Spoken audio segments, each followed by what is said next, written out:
कामात असला तरी थोडा वेळ काढा आणि ही बातमी बघा। ये बड़ी जानकारी विक्रोली से आ रही है। विक्रोली के रहने वाले नीरज उपाध्याय के घर देर रात एक शख्स आता है, उसके घर में आग लगाने की कोशिश करता है, पर्दा जलाया और घर के बाहर सिर तन से जुदा का बकायदा पोस्टर लगा दिया गया। कोण आहेत हे समाजकंटक? छत्रपतींच्या महाराष्ट्रात हे खपवून घेतलं जाणार नाही, कारण इथे आहे देवाभाऊंचं राज्य। देवाभाऊंचे पोलीस कायद्याचा बडगा उगारणार।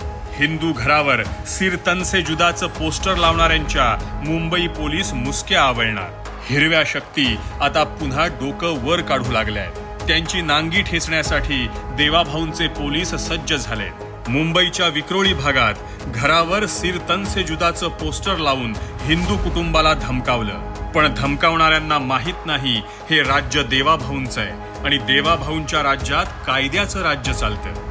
ज्या समाजकंटकांनी हे पोस्टर हिंदूच्या घरावर लावलं, आता त्यांच्या घरावर पण कायद्याची नोटीस लावली जाईल। तुम्ही हिंदूंना टार्गेट कराल तर कायदेशीर बडगा नक्की उगारला जाणार।